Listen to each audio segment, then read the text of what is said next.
नमस्कार, रायसीना रिपोर्ट्स में आपका स्वागत है। मेरा नाम है राजेश आहूजा और हम फिर से हाजिर हैं फ्लैश पॉइंट के नए एपिसोड में सुरेंद्र सिंह ओबरॉय के साथ ईरान के ताजा हालात पर चर्चा करने के लिए। सीज फायर का डिक्लेरेशन तो हुआ, लेकिन क्या वो सीज फायर टिक पाएगा?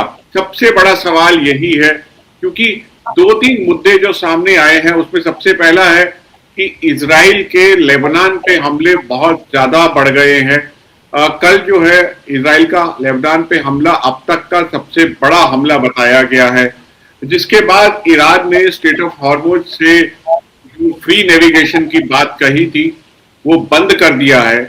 इस्लामिक गार्ड्स ने कहा कि इजराइल के हमले लेबनान के रुकने चाहिए, तभी वो इस नेविगेशन का अलाउ करेंगे। लेकिन अमेरिका का कहना है लेबनान जो है वो इस सीज फायर डील का हिस्सा नहीं है। इस बीच तैयारी चल रही है। अमेरिका के उपराष्ट्रपति जेडी वांस, डोनाल्ड ट्रंप के दामाद जेरेड कुशनर और जो उनके एनवॉय हैं स्टीव विटकॉफ, वो शायद पाकिस्तान जाने की बात चल रही है। लेकिन ये सीज फायर टिकेगा तभी वो पाकिस्तान जा पाएंगे। सुरेंद्र जी, लगता है कि शनिवार तक ये आमने सामने की जो बातचीत होनी है ये हो पाएगी? तब तक इतना ठंडापन रहेगा वहां पर माहौल में?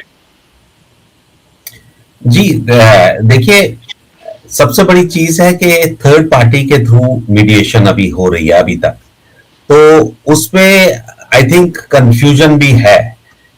क्या राइट मैसेज एक दूसरे के ऊपर जा रहा है कि नहीं जा रहा है?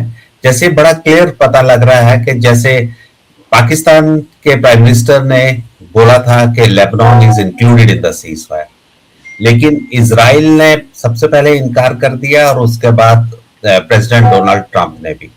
और जैसे आप कह रहे थे कि कल का ऐसा इशू लग रहा था जैसे कि इजराइल कोई रिवेंज लेना चाहता है, जैसे उसे अवॉइड किया गया है, क्योंकि उसका जिक्र नहीं आया था कहीं पर पहले जब सीज फायर की बात की थी डोनाल्ड ट्रंप ने भी, और इवन पाकिस्तान ने या ईरान ने, और जो मान लिया गया था। अभी तक तो सीज फायर डिक्लेयर जो हुआ है फ्रजाइल है जरूर, लेकिन एग्जिस्ट कर रहा है। अब डर यही है कि कहीं जो कल तक एक साइड शो था लेबनान का, main war between Iran, Israel and United states के बीच में, आज लेबनान मेन शो में आ गया है, बड़े पर्दे पे आ गया हुआ है, और सारी कंसंट्रेशन अब लेबनान पे ही है। और लेबनान, जैसे हम सब जानते हैं, सिविल वॉर के डेज से काफी सस्टेन्ड अटैक्स वगैरह पे रहा है और कई डिफरेंट रूल्स रहे हैं, चाहे वो मिलिशियास के रूल रहे हैं या इवन एक टाइम पे सीरिया का रूल था, या फलस्तीन का साउथ एरिया में कुछ रूल था, या इजराइल ने भी कुछ एरियाज को रूल किया है। तो वहां की पॉपुलेशन अभी भी काफी टेंस है, डिवाइडेड है। You find Orthodox Christians also, you find Sunnis also, you find Shias also. पर जो कल का अटैक हुआ है 100 टारगेट्स इन जस्ट 10 मिनट्स, वो क्लियर दिखाता है कि इजराइल की एक फ्रस्ट्रेशन थी और मैक्सिमम उसके ऊपर वो अटैक करना शुरू हो गए थे, जहां more around 200 people are dead in a single day.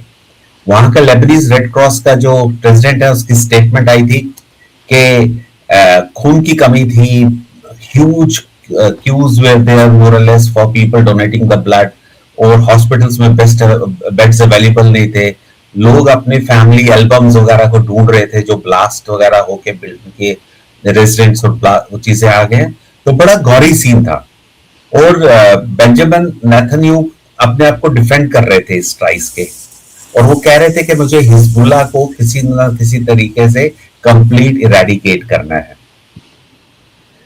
तो ये ह्यूमैनिटेरियन टोल जो लेबनान में बढ़ता जा रहा है, अराउंड मेरा ख्याल कि अभी 2000 के करीब डेथ्स हो चुकी हैं और कितने थाउजेंड्स में इंजर्ड है, और थाउजेंड्स ऑफ लोग जो लेबनान से अपने घर से डिस्प्लेस हो गए हैं। वहां बार बार ज्यादा साउथ लेबनान में बोला जाता है, अनाउंसमेंट की जाती है कि आप इवैक्यूएट कीजिए, हमें हिजबुल्लाह के टारगेट्स एरियाज पे करना है। लेकिन हिजबुल्लाह के साथ साथ उनके भी अटैक्स हो जाते हैं। और अगर आप दूसरी तरफ से देखिए, ईरान काफी डिपेंडेंट था लेबनान में और स्पेशली हिजबुल्लाह पे, उन्होंने वहां से गल्फ कंट्रीज के ऊपर काफी अटैक किए थे। एक उनका शिया प्रॉक्सी ग्रुप आप कहिए, जो वहां पे एक रेगुलर ग्रुप है हिजबुल्लाह, वहां का पॉलिटिकल सीन में है। तो एक नया इशू बनता जा रहा है। ईरान उनके लिए काफी लड़ेगा कि उन्हें आपको एंड करना पड़ेगा। अभी तो वॉइसेस यूरोपियन कंट्री से भी आ रही हैं, कनाडा की भी आ रही हैं। अब जो यूके के सेक्रेटरी हैं कूपर, उन्होंने भी कहा है कि Lebanon should be included into the ceasefire and we need peace. और प्राइम मिनिस्टर जो है इसके के वो इस वक्त गल्फ कंट्रीज में हैं और शायद सऊदी अरबिया के प्रिंस से भी मिले हैं, क्राउन प्रिंस से। जी, अब मुझे लगता है कि एक लेबनान के अलावा एक और मुद्दा जो तूल पकड़ रहा है वो है ईरान के यूरेनियम का। जो पब्लिक पॉस्चर्स हैं उसमें ईरान ने कहा है कि हम यूरेनियम का एनरिचमेंट करते रहेंगे, जबकि डोनाल्ड ट्रंप ने जो कहा है कि नहीं, ईरान को न्यूक्लियर प्रोग्राम की इजाजत नहीं होगी, it has to be rolled back. फिर उसके बाद व्हाइट हाउस की प्रेस सेक्रेटरी ने इस बारे में बयान दिया। उन्होंने कहा कि जो डोनाल्ड ट्रंप की आपस में जो बातचीत हो रही है, जो पर्दे के पीछे बातचीत हो रही है, वहां बहुत सारी चीजें जो डोनाल्ड ट्रंप ने ये पब्लिकली करी हैं, ये वहां पे प्राइवेट टीवी बताई हैं। तो आप उस पब्लिक और प्राइवेट का उन्होंने फर्क वहां पे किया।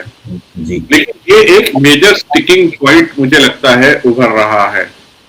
लेकिन मुझे एक बात और भी लगती है कि इन तमाम स्टिकिंग पॉइंट्स के अलावा बहुत सारी कंट्रीज का स्टेक इन्वॉल्व हो गया है कि ये सीज फायर अब बंद ना हो, ये चलता रहे। जीसीसी कंट्रीज जो हैं, आप देखिए सऊदी अरेबिया में अरामको की एक इंस्टॉलेशन पे अटैक हुआ है, सीज फायर के अनाउंसमेंट के बाद ये अटैक हुआ है। इसके बाद एक खबर और आई कि सऊदी अरेबिया और ईरान के फॉरेन मिनिस्टर्स ने आपस में बात किया है। दर्शकों, मैं आपको बता दूं कि सऊदी अरेबिया और ईरान के जो डिप्लोमेटिक संबंध थे वो 7 या 8 साल पहले ही कायम हुए हैं। दोनों मुल्क जो हैं वो रीजनल पावर हाउस मानते हैं अपने को और इन्फ्लुएंस के लिए कम्पीट करते हैं। इसके अलावा जीसीसी कंट्रीज में भी आपस में बातचीत हो रही है। डोमेस्टिकली डोनाल्ड ट्रंप के लिए भी मुश्किल होगा इस वॉर को दोबारा शुरू कर पाना, क्योंकि अब तक तो उन्होंने जैसे तैसे खींच लिया इसको यहां तक, लेकिन अब जो है दोबारा से स्ट्राइक्स जो है ओपन कर पाना वो मुझे लगता है उनके लिए मुश्किल होगा। तो बेहतर यही हुआ कि इस डील से वो जो हासिल करना चाहते हैं, जो वो वॉर से नहीं हासिल कर पाए, वो बातचीत से हासिल करें। आपका क्या कहना है? जी देखिए, सबसे बड़ा सवाल है, 24 घंटे हो गए हैं, क्या सीज फायर सस्टेन करेगा और रियल एग्रीमेंट क्या है, इसमें बहुत बड़ी कंफ्यूजन है। क्योंकि अगर आप पाकिस्तान प्राइम मिनिस्टर की स्टेटमेंट देखते हैं तो वहां लेबनान इंक्लूडेड है। अगर आप डोनाल्ड ट्रंप की बात सुनते हैं, जो उन्होंने जब ये 2 वीक सीज फायर का अपना स्ट्रक किया है, उस वक्त तो उस बात की नहीं, लेकिन बाद में वो क्लियरली कह रहे हैं कि मीनिंगफुल पॉइंट्स जो हैं that will be only acceptable to the United States. और क्लियर बोल रहे हैं there will be no nuclear weapons, जैसे आप बात कर रहे थे यूरेनियम की जो एनरिचमेंट करने की। और दूसरा, Strait of Hormuz will be open and safe. जबकि ये दोनों इश्यूज पे ईरान अटका हुआ है।